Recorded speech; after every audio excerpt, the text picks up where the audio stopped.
Pour le podcast du mois d'avril de Not So Boring French, nous avons envie de soleil. Et nous vous proposons aujourd'hui un petit voyage en Provence, dans l'une des plus belles villes de France, à nos yeux et dans nos cœurs, Aix-en-Provence. Cette ville allie histoire, culture, élégance et art de vivre. Et aujourd'hui, c'est Noémie qui va nous parler de sa ville natale.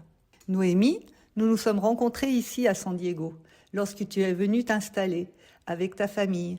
Je sais combien tu apprécies notre ville, mais à chaque fois que l'on évoque Aix-en-Provence, tes yeux s'illuminent. Alors, j'ai eu envie que tu nous emmènes, avec tes paroles, visiter ta ville. Bonjour Noémie. Bonjour Annie, merci de me recevoir pour ce podcast et pour parler de ma ville natale, Aix-en-Provence. Merci à toi d'être avec nous. Pour commencer, peux-tu nous dire depuis combien de temps tu habites à San Diego et pourquoi avoir choisi cette ville ? Alors, je suis arrivée à San Diego en août 2023 avec mon mari et mes 3 enfants. Donc ça fait bientôt 3 ans qu'on est ici. Dès qu'on est arrivé ici, j'ai vraiment eu un coup de cœur pour San Diego. On est venu s'installer ici parce que mon mari a une entreprise à Aix-en-Provence qu'il a développée dans le monde entier. Il a un bureau en Inde, il a plusieurs bureaux aux États-Unis et en Europe. Et il a un bureau donc à San Diego. C'est pour ça qu'on est venu s'installer ici. Ok, donc tu apprécies beaucoup San Diego, mais qu'en est-il de Aix ? Comment définirais-tu Aix-en-Provence en quelques mots ? Et quelle atmosphère s'en dégage ? Est-ce qu'il y a des ressemblances avec ici ? Il y a quelques similitudes, effectivement. Alors, Aix, pour moi, en quelques mots, c'est vraiment la douceur de vivre. C'est les petites rues aixoises, pavées, le soleil. C'est un peu un combiné de tout ça. Et alors, la similitude avec ici, c'est le temps, même s'il fait quand même beaucoup plus froid à Aix-en-Provence. Je m'en suis aperçue au mois de février. Voilà, c'est vivant. Il y a beaucoup de bars, de cafés, de terrasses, de restaurants. Comme ici, un peu quand on se promène dans Pibi. Et voilà, c'est calme et raffiné, Aix-en-Provence. En quelques mots, c'est ça. Ok, selon toi, quels sont les lieux incontournables pour un touriste qui découvre la ville de Aix-en-Provence pour la première fois ? Alors, qu'est-ce que je conseillerais à un touriste s'il venait pour la première fois à Aix-en-Provence ? Je pense que déjà, je lui dirais d'aller dans le centre-ville, le centre historique d'Aix-en-Provence, et d'aller se promener sur le cours Mirabeau. C'est vraiment l'artère principale de la ville. C'est une grande avenue avec d'un côté des bars et des restaurants, de l'autre des banques et quelques magasins. Le cours Mirabeau, on dit qu'on remonte le cours Mirabeau quand on part de la fontaine de la Rotonde et qu'on va vers cette immense statue qui représente le roi René. Donc ça, voilà, ça serait un des incontournables de la ville. Ensuite, il y a un autre endroit que j'affectionne particulièrement à Aix, c'est le centre d'art Caumont. C'est un endroit magnifique dans un hôtel particulier. Donc dans le centre, le vieux centre d'Aix-en-Provence. Il y a plein d'expositions qui sont renouvelées en permanence, mais il y a aussi des expositions permanentes, notamment sur la vie de Paul Cézanne. Et l'endroit en lui-même est magnifique. Et l'été dernier, il y avait toute une exposition sur Niki de Saint-Phal. Donc tu vois, encore un lien entre San Diego et Aix-en-Provence. Exact. Alors moi aussi, j'affectionne bien le centre historique de Aix-en-Provence, les hôtels particuliers, toutes les fontaines et les places. C'est assez magique pour moi aussi. Alors, comme tu viens d'en parler, il y a 2 grands noms sont intimement liés à Aix-en-Provence au niveau culturel. Il y a le poète provençal Frédéric Mistral et le peintre Paul Cézanne. Est-ce que tu peux nous expliquer leur lien avec la ville ? Et donc, quel lieu, tu viens d'en citer un, permet aujourd'hui de retrouver leurs traces ou leurs œuvres ? Effectivement, Cézanne et Mistral font vraiment partie du décor d'Aix-en-Provence. Mais celui qui a quand même une place prépondérante, ce serait Paul Cézanne. Parce qu'il est partout dans le centre-ville d'Aix-en-Provence.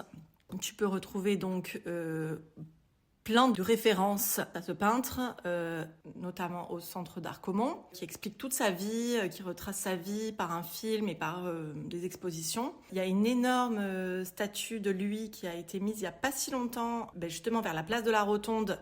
Donc on peut le retrouver, on a vraiment l'impression qu'il veille sur nous. Donc ça, et moi j'étais au lycée Paul Cézanne. Donc tu vois, la référence à Cézanne, elle est très présente. Il y a aussi dans la ville des pavés couleur un peu or, qui sont plantés dans le sol C'est pour montrer là où a marché Cézanne dans Aix.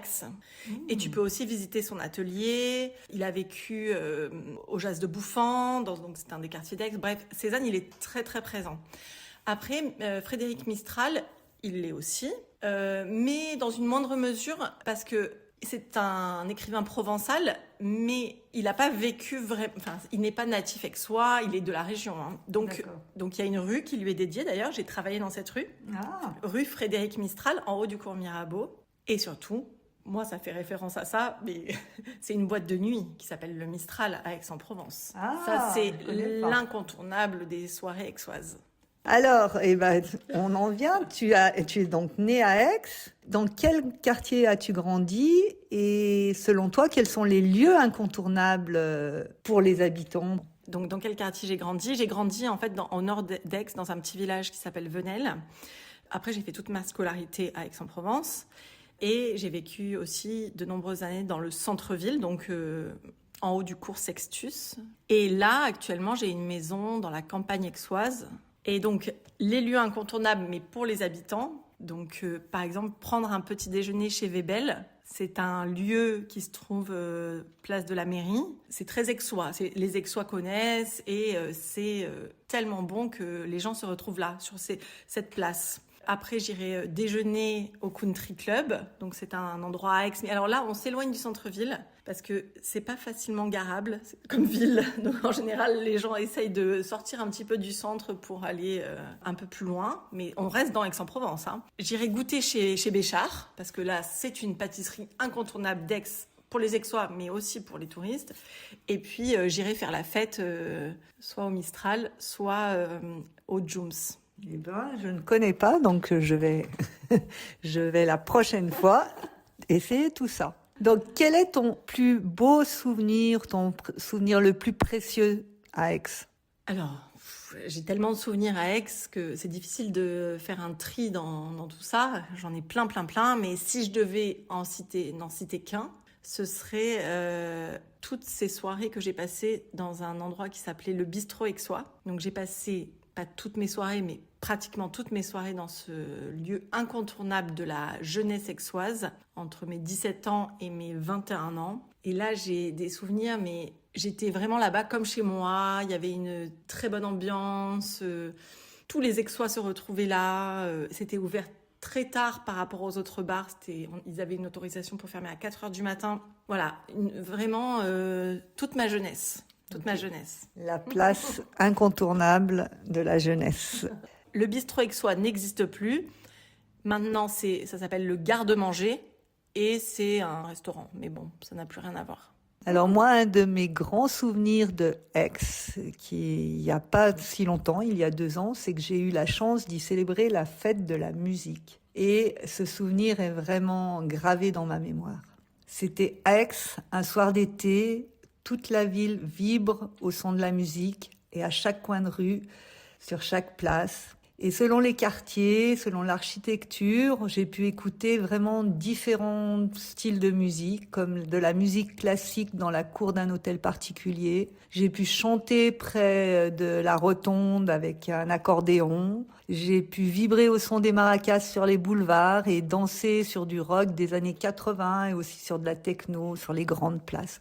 Vraiment une soirée mémorable. Voilà, c'était mon petit moment précieux de Aix. Aix est aussi considérée comme la capitale de la Provence. Et oui, il y a de nombreuses destinations à partir de Aix dans toutes les directions. Si tu devais conseiller une excursion d'une journée à nos auditeurs, laquelle choisirais-tu ? Alors, on ne s'éloigne pas tant que ça d'Aix, mais l'excursion d'une journée qui me semble incontournable quand on va à Aix, c'est gravir la Sainte-Victoire. C'est un endroit que j'adore, c'est magnifique, mais attention, c'est pas une promenade de santé. Il faut gravir cette montagne de presque 1000 mètres d'altitude. Ça se fait dans la journée, hein. On part le matin, on pique-nique en haut à la croix et on redescend.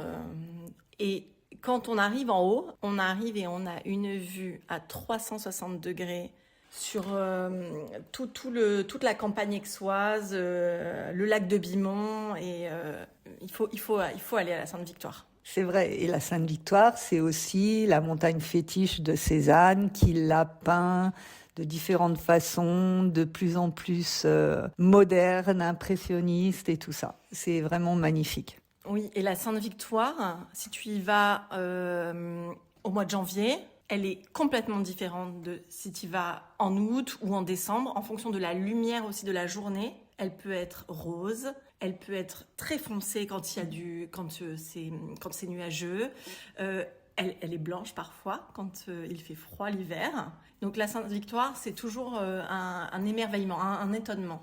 Alors, avant de finir, un petit mot sur la gastronomie et les vins d'Aix et de la Provence.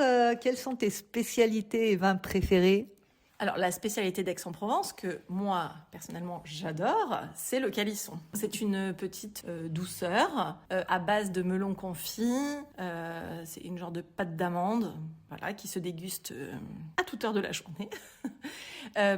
Après, en spécialité du Sud, il y en a plein, pas forcément une spécialité aixoise, mais la tapenade, par exemple, donc une purée d'olives. Avec des anchois, de l'ail, voilà, il y a la soupe au pistou. Bon, après, voilà, c'est provençal, marseillais, c'est pas forcément... et ça, moi, j'adore toutes ces spécialités du Sud. J'adore manger, donc...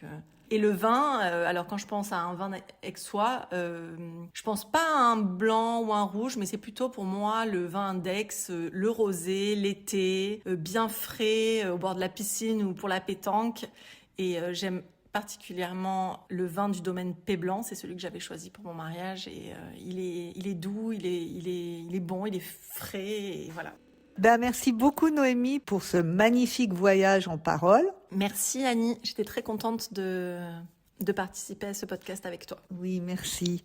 Merci à vous aussi de nous avoir écoutés. C'est déjà la fin de notre podcast. Nous espérons que cette escapade en Provence vous a plu. N'hésitez pas à nous contacter pour commenter cet épisode ou partager votre expérience d'Aix-en-Provence et envoyez-nous vos idées de sujets pour nos prochains épisodes. Nous vous souhaitons une belle balade à la découverte ou redécouverte de Aix-en-Provence. À très bientôt pour un nouveau voyage en français avec Not So Boring French.